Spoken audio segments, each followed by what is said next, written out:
नमस्कार दोस्तों, यदि आप न्यूज़ देखते हैं तो आपको पता ही होगा कि किस प्रकार अमेरिका, कनाडा, इंग्लैंड में भारत के पंजाब को अलग करके एक देश बनाने की मांग उठ रही है।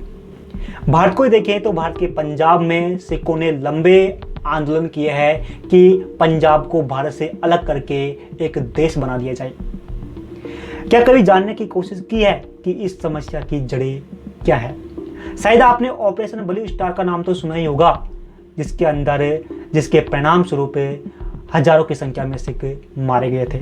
इसी के परिणाम स्वरूप भारत की प्रधानमंत्री इंदिरा गांधी की हत्या कर दी गई। इस समस्या को हम बारीकी से तभी समझ पाएंगे जब इतिहास का हम बारीकी से अध्ययन करेंगे। सिख आंदोलन का आरंभ गुरु नानक की शिक्षाओं से शुरू हुआ। सिखों के पांचवें गुरु अर्जुन दास ने सिखों का धर्म ग्रंथ का संकलित किया, जिसे आदि ग्रंथ या ग्रंथ साहिब कहा जाता है। उस समय भारत का शासक था अकबर। कहा जाता है कि अकबर सिख गुरुओं से प्रभावित था और वह सिख गुरुओं से मिलने के लिए अमृतसर जाया करता था। लेकिन अकबर के पुत्र जहांगीर ने गुरु अर्जुन दास को कैद कर लिया, क्योंकि जहांगीर के पुत्र खुसरो, जो कि जहांगीर का विद्रोह करने वाला था, लेकिन गुरु अर्जुन दास ने जहांगीर के विद्रोही या कहें कि जहांगीर के शहजादे खुसरो का समर्थन किया था। इस आरोप में जहांगीर ने, जो कि गुरु अर्जुन दास को कैद कर लिया। कैद करके गुरु अर्जुन दास को कठोर यातनाएं दी गई, कठोर दंड दिया गया, जिसके परिणाम स्वरूप जेल में, जो कि यातनाओं के कारण गुरु अर्जुन दास की मृत्यु हो गई। इस घटना के कारण सिखों और मुगलों के मध्य टकराव उत्पन्न हो गया। गुरु के उत्तराधिकारी हर गोबिंद को भी, जो कि कैद कर लिया गया, लेकिन कुछ समय बाद उसको छोड़ दिया गया। लेकिन जहांगीर के उत्तराधिकारी शाहजहां से गुरु का एक बाज की घटना को लेकर टकराव फिर से शुरू होता है। घटना थी कि बादशाह अमृतसर के पास, जो कि शिकार खेल रहे थे, बादशाह का एक बाज उड़कर, जो कि गुरु के आश्रम में चला गया, या कहें कि गुरु के खेमे में चला गया। गुरु ने बाज को शासक को देने से इनकार कर दिया, जिसके कारण इनको दोनों के बीच में फिर से टकराव उत्पन्न हुआ।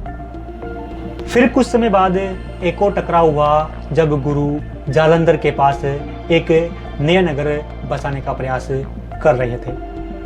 तीसरा टकराव फिर हुआ। तीसरे टकराव के कारण था कि गुरु के लिए मध्य एशिया से सुंदर और तेज चाल वाले घोड़े मंगाए जा रहे थे, लेकिन शासक के जो कर्मचारी थे उन्होंने उन घोड़ों को जब्त कर लिया। इससे नाराज होकर गुरु का एक अनुयायी विधिचंद्र, जो कि उन घोड़ों को चुरा लेता है और गुरु को भेंट दे देता है। यानी कि सीधा सीधा यहाँ पर टकराव का एक कारण सीधा सीधा ये है कि इधर शासक कह रहा है कि मैं ताकतवर हूँ, मैं सर्वश्रेष्ठ हूँ, लेकिन यहाँ पर गुरु, जो कि अपने आप में श्रेष्ठ बताने की कोशिश कर रहा है। तब तक गुरु का एक अच्छा खासा दल बन गया था। गुरु ने युद्धों का बड़ा बहादुर से संचालन किया, लेकिन मजबूर होकर गुरु को पंजाब की पहाड़ियों में जाने पर मजबूर होना पड़ा। 1675 में गुरु तेग बहादुर को उनके 5 अनुयायियों के साथ दिल्ली लाया गया और उन पर विभिन्न आरोप लगाए गए। उनको इस्लाम धर्म स्वीकार करने के लिए कहा गया और अपना धर्म छोड़ने के लिए कहा, लेकिन इन्होंने ये ऐसा करने से साफ इनकार कर दिया, जिसके दंड स्वरूप इनका, जो कि सर कलम कर दिया गया। हो सकता है कुछ हम पर आरोप लगाए कि हम लोगों को भड़का रहे हैं, इसलिए आप मध्यकालीन भारत की किताब, जो कि सतीश चंद्र की है, जिसके पेज नंबर 337 में जाकर आप इसको बड़ी बारीकी से देख सकते हैं। औरंगजेब की यह कार्रवाई बिल्कुल अनुचित थी। इसके परिणाम स्वरूप सिखों को पंजाब की पहाड़ियों में जाने पर मजबूर होना पड़ा और उन्होंने एक भातर संघ का एक गठन किया। धीरे धीरे सिखों ने अपने आंदोलनों को सैन्य भातर संघ का रूप दे दिया। गुरु गोविंद सिंह ने 1699 में खालसा नाम से सैन्य भातर संघ की स्थापना की। और 1705 में पहाड़ी राजाओं ने आनंदपुर पर जो कि हमला कर दिया, यानी कि गुरु पर हमला कर दिया मिलकर। लेकिन गुरु यहाँ पर इन सभी को हराने में सफल रहे। औरंगजेब की चिंता गुरु की बढ़ती हुई शक्ति को लेकर थी। अब मुगल सेनाओं ने आनंदपुर पर हमला किया। गुरु ने पहले हमले का जो कि वीरतापूर्वक सामना किया और मुगलों पर पीछे हटने पर मजबूर कर दिया। लेकिन कुछ समय बाद फिर से मुगलों ने जो कि किले को घेर लिया। किले में घेरने के बाद जो कि किले के अंदर भूखमरी मच गई। वजीर खान से सुरक्षित रास्ता का वादा मिलने पर जो कि गुरु जो कि किले से बाहर निकले। गुरु की सेना जब एक उफान पर आई नदी पार कर रही थी तो वजीर खान ने एकाएक उन पर धोखे से हमला कर दिया, जिसके अंदर जो कि गुरु के 2 पुत्र पकड़े गए। पकड़ने के बाद में उनको इस्लाम स्वीकार करने के लिए कहा गया, लेकिन उन दोनों पुत्रों ने जो कि इस्लाम स्वीकार करने से साफ इनकार कर दिया, जिसके डर स्वरूप उनका सर कत्ले आम कर दिया गया। गुरु गोविंद ने लंबे समय तक मुगलों की शक्ति का सामना किया। इसी के साथ उन्होंने धीरे धीरे एक नए राज्य की नींव रखी। गुरु गोविंद सिंह की हत्या के बाद कपूर सिंह ने खालसा दल की नींव डाली और उन्होंने जो कि मुगलों से पंजाब को स्वतंत्र करा लिया। रणजीत सिंह को 1814 में अफगानिस्तान के शासक ने कोहिनूर हीरा भेंट दिया था। इसका मतलब यह था कि रणजीत सिंह की जो कि समकालीन शक्ति जो कि कहीं ना कहीं सबसे अधिक थी। रणजीत सिंह को अंग्रेजों के साथ त्रिपक्षीय संधि करने पर मजबूर होना पड़ा। रणजीत सिंह के बाद जो कि इनका साम्राज्य धीरे धीरे पतन की ओर अग्रसर हो गया।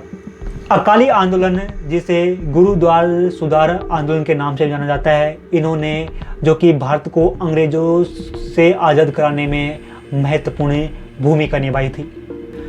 अब पंजाब के लोग जो कि धीरे धीरे जो कि पंजाब को अधिक स्वायत्त करने की इच्छा जताने लगे और जो कि पंजाब के अंदर नदी जल का भी विवाद था। यानी कहने का मतलब सीधा सीधा यह है कि पंजाब के लोगों ने जो कि निजी स्वायत्ता, अपने राज्य की स्वायत्ता के लिए मांगे उठाने लगी। 1973 में अकालियों ने आनंदपुर प्रस्ताव प्रस्तुत किया, जिसके अंदर जो कि पंजाब राज्य को अधिक स्वायत्ता देने की मांग की गई और उसी के अंदर कहीं ना कहीं जो कि एक नए राष्ट्र शब्द का भी वहाँ पर प्रयोग देखने को मिलता है। 1980 में अकालियों को एक झटका लगा कि जो पंजाब राज्य में जो कि अकालियों की सत्ता चली गई और उनकी जगह पर कांग्रेस की सत्ता आ गई। इसी समय भारत के पंजाब को अलग देश बनाने के लिए इंग्लैंड, कनाडा, अमेरिका में रह रहे सिखों ने जो कि भारत के सिखों का साथ दिया। जून 1980 में अमृतसर में विद्यार्थियों की एक बैठक हुई, जिसके अंदर घोषणा की गई सिखों के लिए एक सिख गणराज्य, स्वतंत्र राज्य की घोषणा की गई। इस बैठक की अध्यक्षता लंदन से जगजीत सिंह चौहान कर रहे थे। हम किसी पर आरोप नहीं लगा रहे हैं। आप चाहो तो कि आधुनिक भारत का इतिहास जो कि स्पेक्ट्रम की किताब है, उसके अंदर पेज नंबर 837 के अंदर जाकर देख सकते हैं। इसी समय भिंडरवाला जो कि पंजाब से सिखों को हिंदुओं के खिलाफ भड़का रहा था और कह रहा था कि हिंदुओं को पंजाब से बाहर निकाल दिया जाए, जिसके कारण हिंदू और सिखों के मध्य हिंसा आरंभ हो गई। केंद्र सरकार ने शांति व्यवस्था बनाए रखने के लिए भिंडरवाला के पास केंद्र सरकार ने एक समूह भेजा नरसिम्हा राव की अध्यक्षता में, लेकिन उनके साथ वार्ता असफल हो गई। वहां पर 1983 में एक बस को रोका गया और बस के अंदर बैठे हिंदुओं को गोली मारकर हत्या कर दी गई। भिंडरवाला एवं उसके सहयोगी जो स्वर्ण मंदिर है, इस स्वर्ण मंदिर में गोला बारूद लेकर, खान पान के सामान लेकर उस स्वर्ण मंदिर को एक किले के रूप में प्रयोग करने लगे। 2 जून 1984 को पंजाब में परिवहन, संचार, विद्युत आपूर्ति बंद कर दी गई, वहाँ पर कर्फ्यू लगा दिया गया। 5 जून की रात सेना ने स्वर्ण मंदिर पर कार्रवाई की। इस कार्रवाई में सेना ने टैंकों का प्रयोग भी किया। टैंकों के प्रयोग से जो कि स्वर्ण मंदिर है इसको भारी क्षति पहुंची। इसी के साथ स्वर्ण मंदिर में बैठे हुए जो कि शत्रु थे वो भी गोलाबारी कर रहे थे, जिसके कारण जो स्वर्ण मंदिर को बड़ा नुकसान पहुंचा, जिसके कारण सिखों की आस्था को ठेस पहुंची। परिणाम स्वरूप इंदिरा गांधी के अंगरक्षक सतवंत सिन्हा व बेअंत सिन्हा ने इंदिरा गांधी की गोली मारकर हत्या कर दी। जैसे ही हत्या की खबर देश में फैली तो देश की जो जनता थी उन्होंने सिखों पर आक्रमण या कहीं के सिखों पर प्रहार करना आरंभ कर दिया, जिसके अंदर अनेक हजारों की संख्या में सिख मारे गए, सिखों के घर लूट लिए गए, सिखों के जो सामान थे उन पर कब्जा कर लिया गया। इसके अंदर सबसे दुखद की बात तो यह है कि जो कि सरकार ने इन दंगों को रोकने के लिए ज़्यादा कार्रवाई नहीं की। पुलिस ने इन दंगों को रोकने के लिए जो कि साफ मना कर दिया। सरकार चाहती तो उसी समय जो कि आर्मी को बुला सकती थी, लेकिन सरकार ने आर्मी को बुलाने में भी बहुत समय लगा दिया, जिसके कारण अनेक जो कि सिख भाई मारे गए। बहुत देर बाद इस दंगों को रोकने के लिए जो कि सेना को बुलाया गया और सेना ने इन दंगों को शांत किया।